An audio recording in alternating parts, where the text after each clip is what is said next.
Deuxième chose qui blesse une mère. Genèse 27, versets 41 à 45, la Bible dit: Ésaü conçut de la haine contre Jacob à cause de la bénédiction dont son père l'avait béni.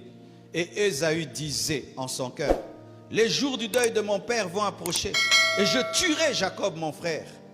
On rapporta à Rebecca les paroles d'Ésaü, son fils aîné. Elle fit alors appeler Jacob, son fils cadet, et lui dit: voici Ésaü ton frère veut tirer vengeance de toi en te tuant. Maintenant mon fils, écoute ma voix. Lève-toi, fuis chez Laban mon frère à Charan, et reste auprès de lui quelque temps, jusqu'à ce que la fureur de ton frère s'apaise, jusqu'à ce que la colère de ton frère se détourne de toi et qu'il oublie ce que tu lui as fait. Alors je te ferai venir. Pourquoi serais-je privé de vous deux en un même jour? Rebecca était blessée de voir ces deux garçons se haïr, de voir ces deux garçons ne pas s'aimer, de voir le fils aîné vouloir tuer le cadet. Ce qui blesse une mère, c'est la division parmi ses enfants, les bagarres des enfants, les insultes entre enfants, les animosités.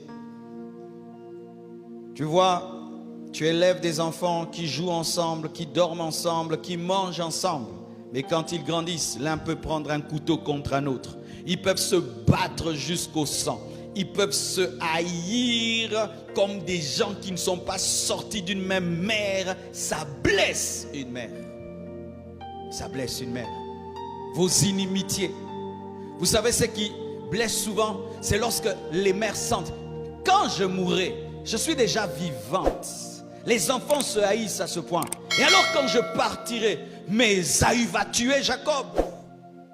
Elle sent qu'elle laisse des problèmes et qu'elle a souffert pour rien. Parce que si tu as souffert pour élever des enfants, pour qu'ils s'entre-détruisent, alors tu as souffert pour quoi?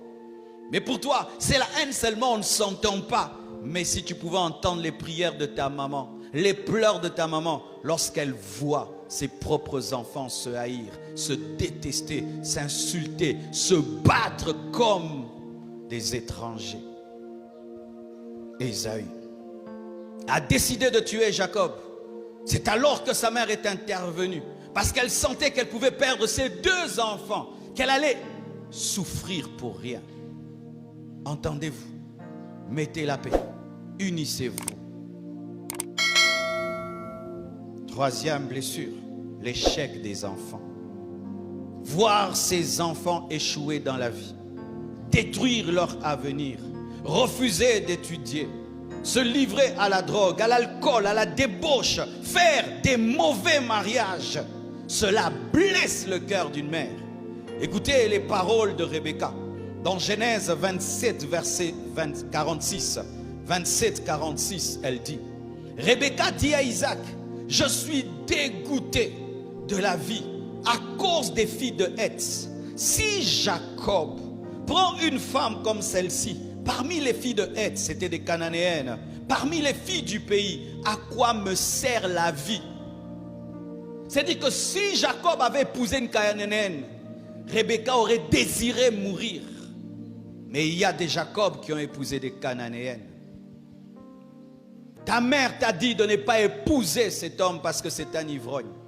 Mais malgré cela, tu l'as épousé. Et quand tu souffres et tu es tabassé et tu rentres, maman m'a tapé, elle souffre. Quand elle met à ta disposition tout ce qu'il faut pour que tu étudies, mais toi tu préfères aller dans les boîtes de nuit.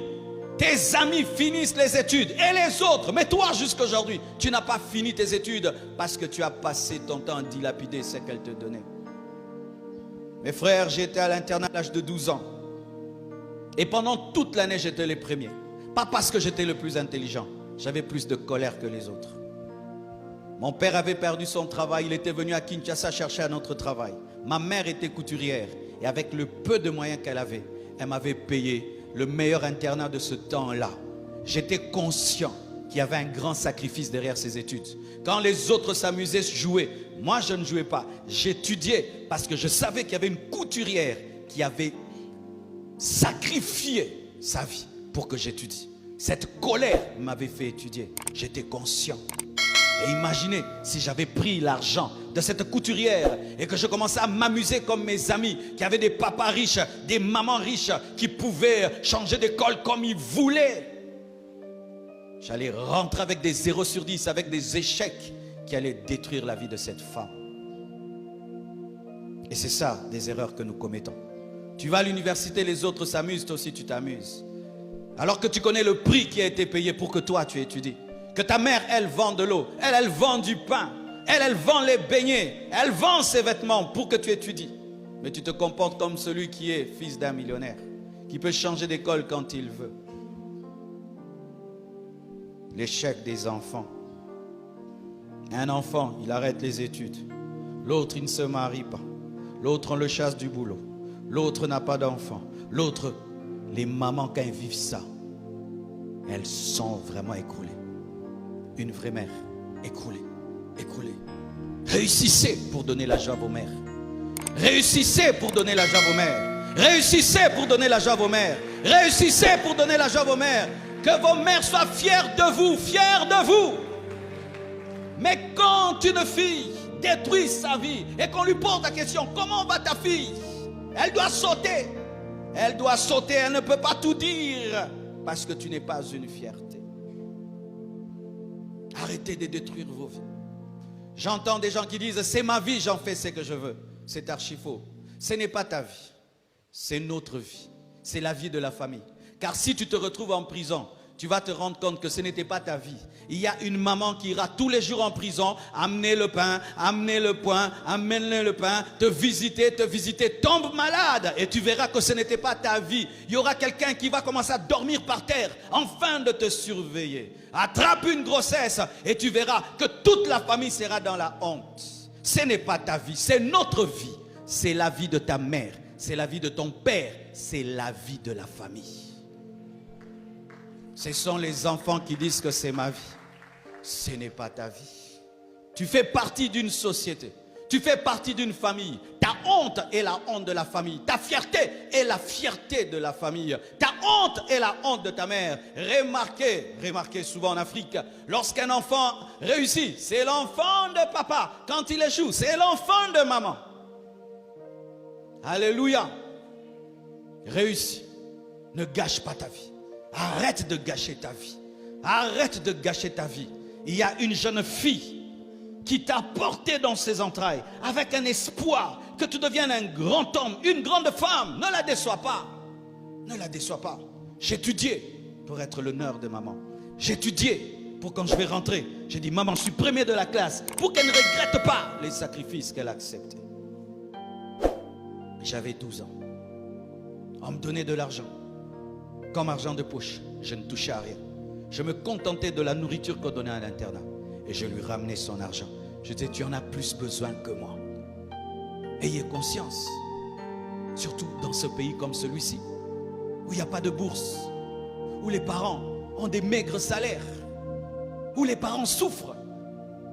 Et tu te dis, mais comment cet homme nourrit cet enfant? Comment cette maman fait? Elle te dit que je vends le beignet. Mais tu vois, ces enfants sont à l'université. Tu fais comment? De tels enfants ne peuvent pas jouer dans la vie. Ne peuvent pas jouer dans la vie.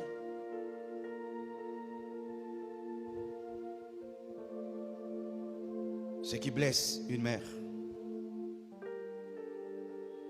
c'est lorsque les enfants font des mauvais mariages.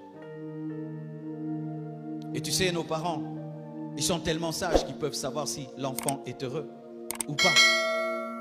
Et il sait, elle est malheureuse, il est malheureux, elle est malheureuse, il est malheureux. C'est pourquoi, mes frères et sœurs, même si nous sommes des chrétiens, nous avons le Saint-Esprit. Lorsque tu veux prendre une décision de te marier, écoute tes parents. Alléluia. Ma sœur, écoute ta mère, elle te connaît. Elle peut te dire, ce n'est pas l'homme qu'il te faut. Ce n'est pas la femme qu'il te faut. Apprenez à les écouter. Je suis en train de parler des vraies mères. Amen. Hein? Des vraies mères.